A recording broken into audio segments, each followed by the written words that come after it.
टाइम्समध्ये आपलं स्वागत। लग्नास नकार दिला म्हणून भावाच्या मदतीने प्रियकराचा काटा काढून त्याचा मृतदेह बांधून लाल रंगाच्या पत्राच्या पेटीत टाकणाऱ्या महिलेला आणि तिच्या भावाला ठाणे न्यायालयाने जन्मठेपेची शिक्षा सुनावली आहे। अनिता यादव आणि विजय भलारी अशी जन्मठेपेची शिक्षा झालेल्यांची नावे आहेत। तसेच त्यांना प्रत्येकी 20,000 रुपये दंडही ठोठावण्यात आलाय। तसेच पोलिसांच्या तपासाचेही न्यायालयाने कौतुक केले।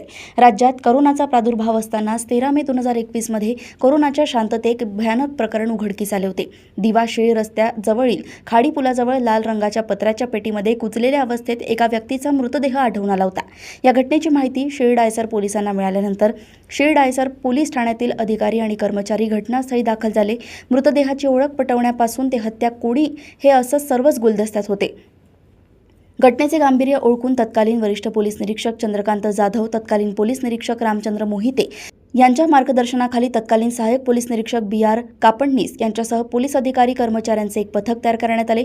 पत्राच्या पेटीत मृतदेह सापडल्याने पोलिसांनी सुरुवातीला पत्राच्या पेट्या कोण तयार करतो याची माहिती घेतली। त्यावेळी मुंबईमध्ये अशा प्रकारच्या पेट्या तयार केल्या जात असल्याचे स्पष्ट झाले।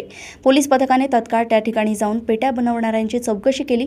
ही पेटी त्यानेच तयार केली होती। एका महिलेने ती पेटी विकत घेतल्याची माहिती त्याने पोलिसांना दिली।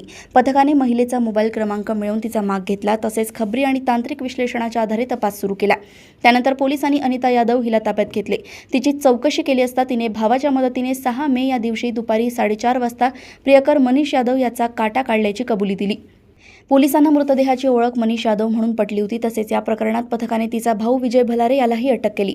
अनिता यादव ही मनीषसोबत लिव्ह इन रिलेशनमध्ये राहत होती, परंतु मनीषचे त्याच्या गावी लग्न ठरले होते, त्यामुळे त्याने अनिता हिच्यासोबत लग्न करण्यास नकार दिला। या कारणावरून त्यांच्यात वाद होऊ लागले होते। अनिता हिने तिचा भाऊ विजय याला देखील माहिती दिली। त्यानंतर त्यांनी मनीष याच्या हत्येचा कट रचला।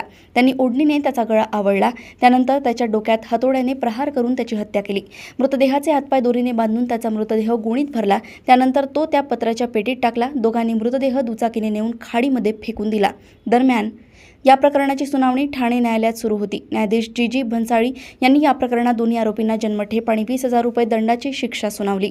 तपासी अधिकारी म्हणून तत्कालीन पोलीस निरीक्षक रामचंद्र के मोहिते, मार्गदर्शक म्हणून सध्याचे शिळडायसर पोलीस ठाण्याचे वरिष्ठ पोलीस निरीक्षक श्रीराम पोळ आणि कोर्ट पैरवी म्हणून पोलीस हवालदार SM सावळे, पोलीस शिपाई म्हणून तोटेवाड, तर समन्स म्हणून पोलीस हवालदार कांबळे जुगरे आणि पोलीस शिपाई सिद्धार्थ पाटील यांनी काम पाहिले। ठाण्यातून सहसंपादक रणजित मस्के यांची रिपोर्ट। अशाच ताज्या घडामोडींना जाणून घेण्यासाठी बघत रहा सुरक्षा पोलीस टाइम्स। नमस्कार।